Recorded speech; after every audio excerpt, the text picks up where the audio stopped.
Italian automaker Lancia was, for most of its independent life and for some of the past 40 years under Fiat, a card-carrying member of that select group for whom building cars was tantamount to art.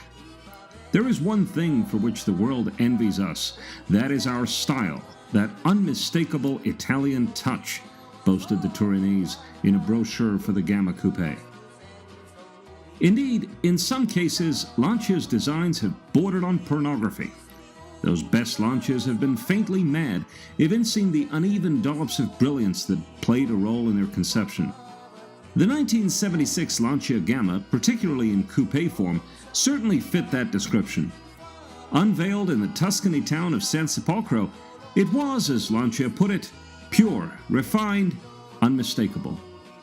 The determinedly rectilinear Pininfarina figure remains dramatically imperious, quintessentially Italian, and almost shockingly uncompromising. It is, to be sure, challenging to look at. The most evergreen designs, perhaps those of German Mercedes and Volkswagen, have employed visual predictability to defy old age. The Gamma is too affecting to be evergreen. Yet, as with aged Benzes and Golfs, there is an inherent sense of rightness about it, as though it is dated not because its sheer surfaces indicate a more rudimentary understanding of aerodynamics and the form and function of personal transport, but rather it is simply a product of a different era. Gamma Berlina, its sedan counterpart, was in places no less dramatic, combining its two-door sister's haughty, glassy stare with sail panels to rival the flying buttresses of Jaguar's XJS Coupe and a commanding rear overhang which in its vastness matched the despotic Czech Tatra. This apparent homage is part of the Gamma's appeal today.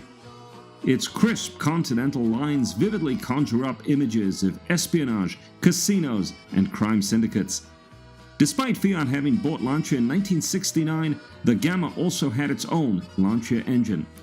That's more than the thoroughly emasculated Lancia of today can boast. Despite its lovely lines, sparkling flat-four boxer engine, and fine front-wheel drive chassis, the Gamma wasn't exactly a huge seller. With just 22,000 built, it is largely, curiously forgotten.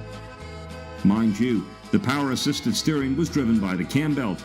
Turn the wheel fully to left or right and the belt might skip a tooth or two, potentially causing engine damage.